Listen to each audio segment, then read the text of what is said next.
asalaamaaleykum wa rahmatullah ñu ngi leen di nuyu di leen ziar di leen fàttali yéen a ngi seen canal Sama Xalaat TV vidéo yi ki la nga defal Pape Mor Lo ñu si ku koy seq ak professeur Ousmane Ndiaye muy tradipraticien nekk fële ci diwaanu Kër Massar yor foofu cabinet bu tudd Boga Bio xam naa ñi nga xam ne nag dañuy soxla professeur numéro am moo nekk ci suuf écran bi ñu koy bàyyi xel mais nag numéro bi du pour woote di poser ay questions ci ay feebar ak yooyu pour ku ko bëgg a jël rendez-vous moo tax ñu joxe ko loolu ñu si bàyyi xel bu baax a baax ndax xam nga numéro bi bu ñëpp bëggee woo professeur di ko laaj mu bëggee wuyu leen di leen tontu xam naa loolu dina poser problème.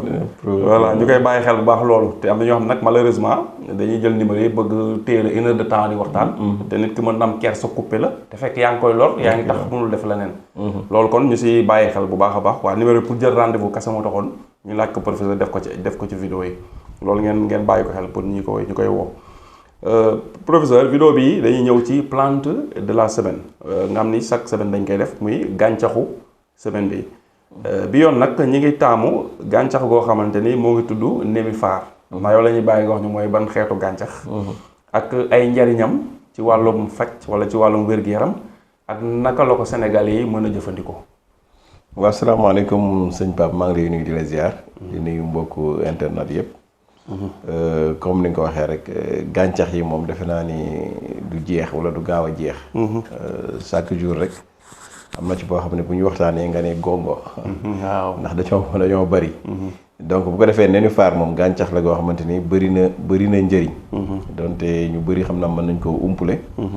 mais xam naa ni bu ñu ci waxtaanee rek dinañ ci xam yenn njëriñ yoo xamante ni dañ leen ko mën a baaxe li ci des it li ci keneen xam rek nga dugalal ñu ko ci commentaire yi. waaw mais ñun suñu xam-xam rek la ñuy waxee fu mu toll. donc mais nag baax na ci li ñuy wax colique mooy biir buy metti ku ko am boo ko mënee utiliser. baax na ci biir buy metti baax na ci aussi ñi nga xam ne dañoo amee estomac. li ñuy wax ulcère d'estomac. am na ci li ñuy wax tamit inflammation de l'estomac. moo xam ne biir bi tamit day génne ay reflux gastrique ak yu demee noonu. bu lu mel ni jaare muy biir biy daw en général. parfois ñi koy amee nénuphar boobu baax na ci. affection cutanée aussi baax na ci mooy li nga xamante ni les maladies de la peau. li nga xamante ni lu mel ni ay góom wala ay picc. wala ay heure yu demee noonu. wala ay acné. yooyu aussi baax na ci. lu mel ni sëqët. ñaxtu baax na ci.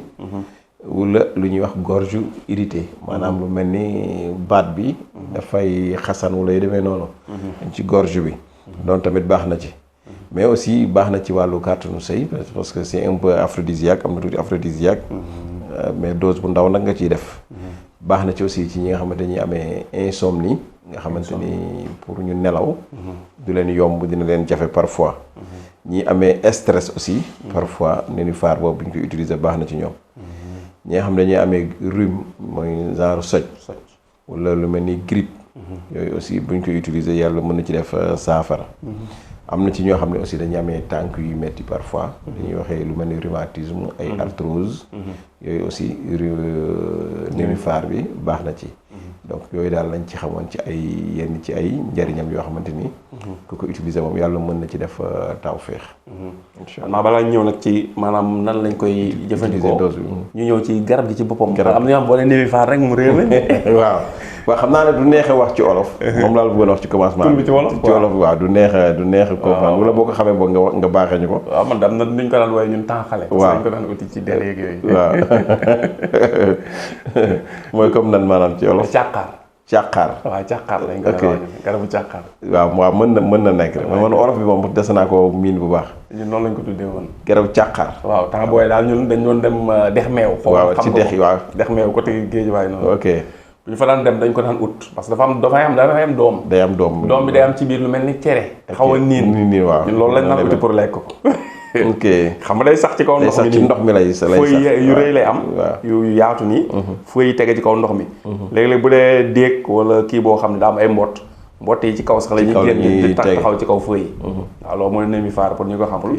garab guy sax ci dex la. ci ndex la te day law ci biir dex gi ci ndox mi xob yi day tege ci kaw ndox mi. waaw te muy am fleur bu rafet bu ciy génn bu rafet. day am doom tamit. waaw doom boobu nag léegi day am lu mel ni cere ci biir. ok cere boobu moom lañ naan cere càqaar moom daan lekk. waaw bu ko mën a nekk loolu moo ko woon mais li ci ëpp nag. Pape soit fleur bi la ñuy utiliser. wala xob yi. ci man li ma ci xam bopp. waaw ci faj bi waaw. li ma ci boo sama xam-xam nag. du ñàkk doom yi dina am njëriñ mais xëy na xamuñu ci lu bari. mais fleur bi daal surtout sax la ñuy gën a utiliser. lu ci ëpp wala nga jël xob yi. bu la neexee nga def ko en poudre bu la neexee nga utiliser ko noonu. bu la neexee nga jël yu frais yi. bu la neexee nga weer ko ba mu wow. mais li ci ëpp nag ni ñu koy utiliser comme ni ngay faral di laaj toujours. moom da ngay bu fekkee da nga ko def sunguf exemple. da nga ko weer ba mu wow nga def ko poudre. nga jël lu toll ak genn wàllu. kuddu supp kuddu bi ñuy añee. maanaam kuddu njóobeen. ba mu digg rek. xaaju kuddu quoi. dañuy wax. di nga tàngal lu toll ak walaatu ndox. walaat. mooy 250 millilitres à peu près. nga jël ko def ko ci yëngal ko. nag boo ko bàyyee ba mu tey nga naan. donc noonu dem mais nga def ko 2 fois nag ci journée bi suba ak ngoon. d'accord donc noonu lañ koy utiliser. utilisation boobu daal laa ci gën a xam nañ koy utiliser. léegi bu ko defee nag boo koy wuti bu la neexee comme ni yoon boo ci amee lu bëri. nga def weer ko ci ker. ba mu wow nga def sa sunguf nga yaa xam ci machine nga ko yóbbu mu wala la. wala yaa koy dëbb. nga def ko noonu mais di ko utiliser daal 2 fois par jour baax na ci moom. d'accord loolu yaakaar naa difficile kon voilà loolu macha allah kon yaakaar naa. koo xam tam zone bi nga dëkk amu fa nga bàyyi xel bu dee soriwoo technopole bi. technopole bi am na fi am na waaw Némifar bëri na ci technopole bi fii surtout sayaan yi nga xam ne ñoo wër ñii xam nga technopole dafa bëri ay ñu ci yor ay tool ci boor yi waaw seen teenu sayaan yooyu ñuy gas des fois di ko arrosé. day am ay Némifar day am waaw. lu ci bëri boo taxawee rek da nga koy gis ni ci kaw ndox voilà day am ay Némifar waaw loolu ñu bàyyi ko xel bu baax a baax te comme garab gu kii la plante aquatique la maa ci xeet googu la bokk. effectivement waaw kon macha allah professeur loolu am na solo waaw xam naa ñi nga xam ne xamuñu ko woon ñu xamee ko noonu kon. parce que mën naa am ñu bëri ñu ngi koy gis nii ñu ko romb. di ko dañ koy romb toujours duñ ko waa nga xam ñu lu muy jëriñ looloo waral waxtaane bi mu am solo. kon ñu bàyyi la bu fekkee am na loo ci bëgg a dolli te waxoo ko woon ñu tàggatoo ko. waaw liñ ci dolli rek xanaa bu fekkente ni jigéen ju nekk enceinte. maanaam jigéen ju wan lor. waaw wala jigéen ju ëmb. maanaam pour wax ci gën a leer nekk jigéen ju nekk en état. parce que xam nga tamit ñuy déglu ñëpp yemuñu niveau. am na ñoo xam ne boo nee jigéen ju nekk en état duñ ko xam.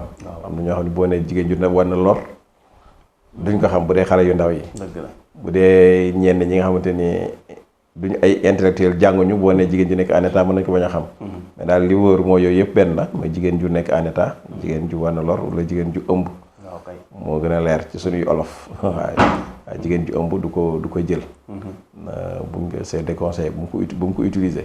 d'accord waaw. jigéen bu ëmb bu mu ko utiliser. comme lu waaw. bëri sax ci remède yi ngay joxe. waaw da ngay bëri loo ko du recommandé jigéen bu ëmb bokk ci. waaw man kay jigéen bu ëmb moom beneen domaine la man kay ñi may faj yenn saa yi nit woo ma ni wala maa ngi en état ma ne ko nugal ba am doom. waaw waaw dëgg la waaw c'est-à-dire buñ topp xaalis bi. mais nañ wax nit ñi dëgg. te yooyu mën na indi yeneen lu gàllankoor liir bi wala yu demee noonu. dëgg la noonu lay demee. donte am na yoo xam ni. sax nit ki bu ëmbee mën na ko jël. mais du tee man boo ëmbee rek dama lay wax nee na bàyyil ba mucc daal. parce que loolu moo gën a wóor. moo gën a wóor waa kay. dëgg la la ñuy wax donc parce que garabu mag ak garabu liir bokkuñu. bokkul te ki ëmb mag la ak liir gu ànd nekk benn nit. te am na fu muy toll sax am na ci yenn plante yoo xam ne ce qu'on appelle des plantes toxiques. su fekkente ni ki ëmb moom. xam nga parfois renseignement yu clair yi lañ dul am. instant nit ne la damaa nekk en état rek exemple fekk mi ngi doog a dugg ci 1 mois wala ay semaines yoo demee noonu. am na garab yoo xam ne bu ko jëlee mën na yàq biir bi. si donc yooyu yëpp il faut ñu ci rendre compte. waaw mesure précaution la quoi. waaw kay précaution la donc boo gisee yu bëri ñu koy def mais loolu la. donc moytu comme que fagaru la ñuy wax daal. dañ fagaru ci lépp quoi moo gën. waaw yenn saa yi nag ñu ma wax sama mbokk sëriñ si ñu bañ a topp xaalis bi rek. nit woo la ni la daa nekk en état nga ko no amul problème ñëwal nangam jox ko garab.